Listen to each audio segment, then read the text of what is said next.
What is up, everyone? It is your girl China, aka China One, and welcome to my cast. So today we're going to be seeing who owes you an apology and why. And this is a pick a card, so of course you have to pick a card. So group 1 is conclusion. Okay, group 2 is beauty.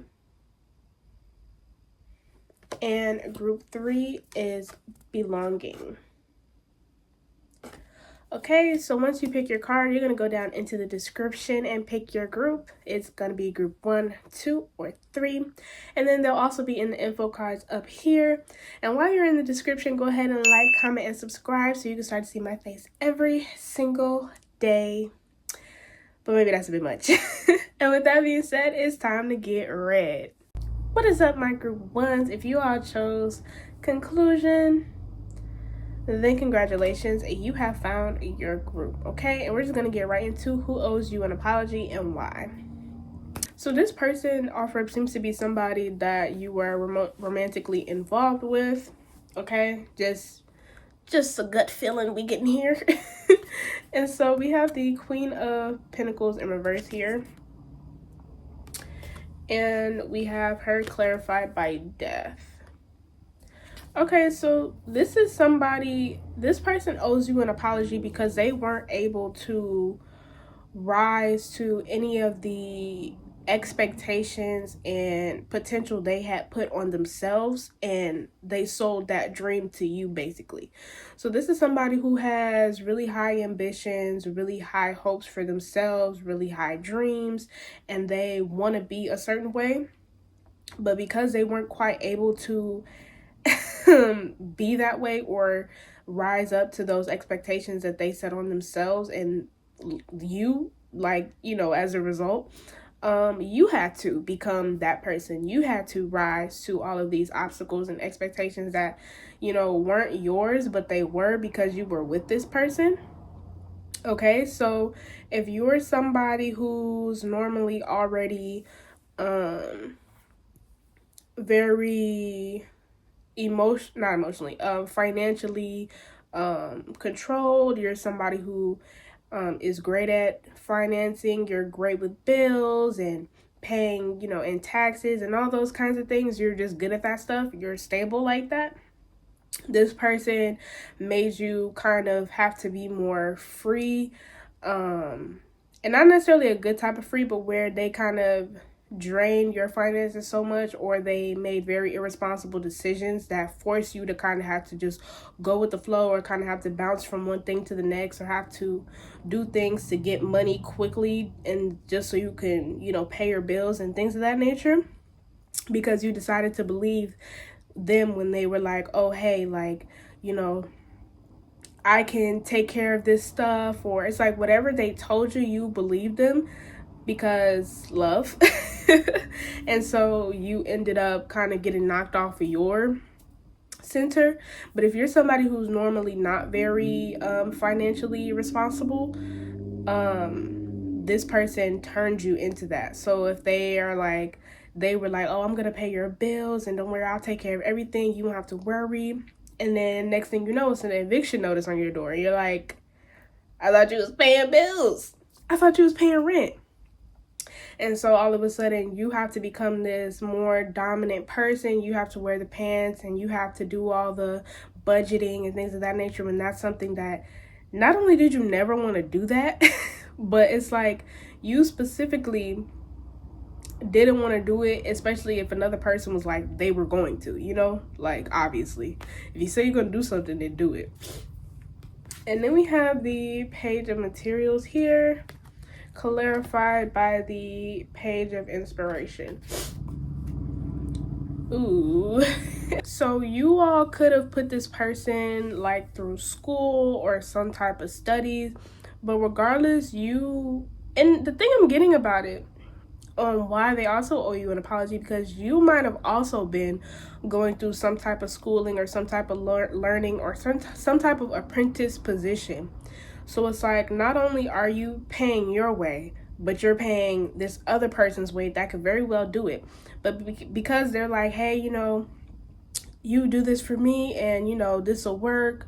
I'm going to be learning this and you're going to be doing your thing. And then we're gonna get a bunch of money, and then boom, we're set, like that kind of thing. And of course, it doesn't sound so simple the way this person puts it. It sounds a lot more thought out. But regardless of that, it's like they ended up basically abandoning that plan. And the other thing about it is they may have created a whole nother plan without notifying you, without letting you know at all that their dreams and aspirations had changed completely, that it had did a 180, which is also another reason why it kind of made you have to change, you know, as well, when you weren't ready, when you didn't want to. It was very abrupt. It was like, oh, you know, one day you're doing this, and it's like their actions might not have necessarily, like, I don't know how to put it, but basically you didn't quite notice off rip, because it's not like they changed drastically, but it's like all of a sudden you're like, oh, you know, you're not going to those classes anymore, like what's going on? And they're like, oh no, like I decided to do something else. And you're like, I'm still paying for it. Like, that might not be y'all's situation, but something that caused you to have an outrage like that, because you're like, oh, but this still affects me. Like, this is something that I should have had a say so in. You can't just stop. Like, I'm involved in this. And then we have the Emperor here, clarified by the Three of Inspiration. This is actually what I was talking about before I even knew I was talking about it. But yeah. So basically, like how this kind of has two domino pathways. It's like they chose a different path from where you were going and where you thought y'all were going. Like, you were like, I thought we had an understanding. I thought we talked about it. We said what we were gonna do, how we were gonna do it, how much we were going to spend to make it happen. And now all of a sudden it's like that's not the case.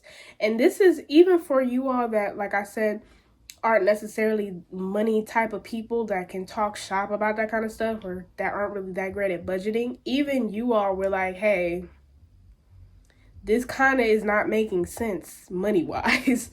Like, I feel like we're struggling way more than necessary. Like, this just doesn't feel smart. And although some of you might not be financially smart or good with finances, it's like, you know what it feels like when, you know, things are just unnecessary. You know, when all of a sudden you're struggling to do things or buy things that you normally can get, like, without an issue, and that should be without an issue. So that's why this is kind of like, you know, it was very jarring for you. And then on the bottom of the deck, we have the Two of Emotions here, and we have the Fool. So yeah, and it's interesting because it's like both of you were kind of the fool at one point. The thing is like, you were the fool at the beginning because you were following this person and choosing to you know, believe in them. And it's nothing wrong with that, because obviously at the beginning they didn't give you a reason to not believe them, to not trust in them. But then after the fact, I mean, well, not even after the fact, but the truth is that you were always following a fool. Like, they were the fool to begin with, because this is how this person is. This is how they operate. The only thing they underestimated was you and who you are. They're like, they can normally pull this stuff off, no problem. Nobody says anything to them, and that's why they do it in the first place. That's why they keep doing it without worrying about how it affects anybody else.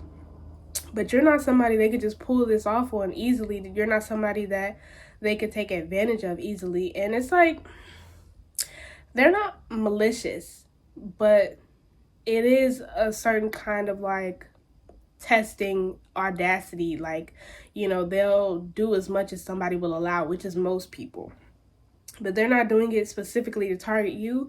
They didn't do this because they really, really like dislike you, or they hate you, or they don't value you. But the thing about it, that's why they owe you an apology. And this person actually does want to apologize. And with conclusion, and there's like two different books here. And that's how it feels. Like, you all like have never been on the same page. Y'all have never even been in the same book, it seems, or on the same chapter. Let's look at some oracle. First we have hope. Yeah. This person, if you all, I don't know if you all are still financially connected somehow. Maybe this was even like a marriage. But this person has hope that one day you all can work things out, or that, you know, one day you all will have a real deep talk about it. Because as of right now, it's like the way they did things, they've kind of been like a little too whimsical about all of this, about your frustrations, about, you know, all of the, what's the word? All of the burdens they put upon you. And so you were most likely the one to end this, or to kind of separate yourself and be like, if not completely, let's be done with each other. You're like, we need a break because you're not helping. Like, you're just not. Why be around if you're not going to help? But regardless of that, this person is still very hopeful. And it's like, they, like I said, they sold you a story. They came off as this very capable person, or something that's just directly opposite to how they really are. And so that's the thing about it. It's like, you're not so much mad about them just being who they are. You're mad that they like lied to you about who they are. And the thing about it is, okay, speaking of, it's complicated because they kind of know who they are, but they don't necessarily want to be that way. They are trying to make a big dramatic change, but they always end up kind of reverting back to how they are just because it's easier, it's way more comfortable.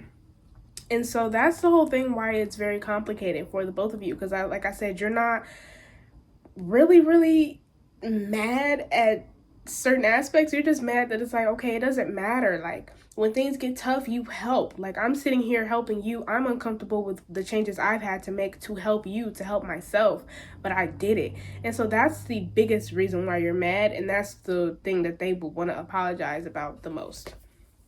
And then we have a message. So if they haven't sent you any message, they will be sending you one soon.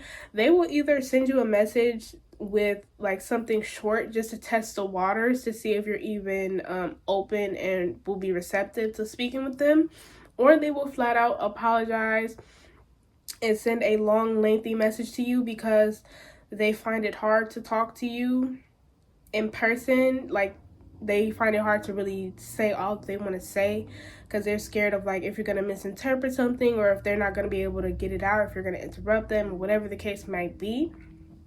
You might be somebody who, regardless of which end of the spectrum you stand on, like as far as what changes you had to make to, you know, fix their mistakes, how you were before, regardless of how you were before and how you are now, you've always been kind of intimidating to you, and they really admire you and look up to you, regardless of if this is somebody who's more of the dominating type or bossy type, or what. It doesn't really matter. They always have seen you as somebody of like high status, you know. And then on the bottom of the deck we have Grove and we have the Moon. So another reason they really want to apologize is because you were their safe space. So they didn't really mean to dump everything on you or to make you fix their mistakes, but you were the person they knew that they can count on. They knew that if they came to you, that they would be safe and that you would solve it. The only problem is, like I said, is that they didn't let you know beforehand, because if they would have let you know that things had changed, that plans had changed, then, you know, y'all would have been able to talk about it and it wouldn't have been such a big slap in the face. And then as far as how they feel, we have, I hope you'll wait for me. Yeah, that's what I was getting with hope. It's like they're kind of still thinking like, hey, like maybe, just maybe we could work things out. We have, I don't want to lose you. Bet. You like, whatever. That's what I hear you saying. You like, whatever. And that's the kind of energy. That's also why this person still like has hope that maybe, you know, you all can work something out, is because there's still kind of like a silly energy between you two. It's like it's kind of nice. Like, you're still annoyed by this person, but it's like you've since kind of made peace a little bit. And so this person is, like I said, so whimsical that you can't help but like laugh at them. And we have think before you act. So this isn't towards you. This is more towards themselves, where they're like telling themselves like, okay, now we need to start thinking. If we really want to keep this relationship, they really want to keep the relationship they have with you, or whatever's left. They don't want it to completely dissipate. And if it has completely dissipated, they want to work their way back into your good graces. So they're trying to tell themselves, unlike how they are usually, to really, really think about how things affect you. Even if this person is a big thinker, they didn't think about how things would affect you or other people before. All right. And so we have on the bottom of this deck, we have, I sometimes wonder if you even care. Yeah, so they wonder like if you still care about them. Like sometimes they have moments where things happen and the first person they want to tell is you, and they know that they can't because they're like, yeah, group one, don't mess with me right now. And then we have, I left because you told me to. I believe that. That's why I said that. Well, not why, but that's what I was saying about you are probably the one that ended it, because you're like, you're just taking up space. Like, you're not helping me anymore. So I'm just going to handle this by myself, and you're going to have to figure it out. You caught your losses, rightfully, as you should. Okay. So in conclusion, this person is somebody you were once romantically involved with, maybe even married, whatever the case is. They were a little too whimsical. They were a little too foolish, and they were doing things without thinking about how it affects you, without talking to you about it, without communicating. And it was also directly opposite of what they said they would be doing, how they were, what they liked. And so, you know, you had to wash your hands of them. But they really do want to apologize. They are sorry for how things went. They are sorry for how they didn't think about you, and they think about you a whole lot now, that's for sure. But I think that's all that I have for you today in my group ones. If you're going to pick another group, I will see you there. If not, like if you want to, comment if you want to, subscribe if you want to, maybe even share, and I'll see y'all next time. Bye.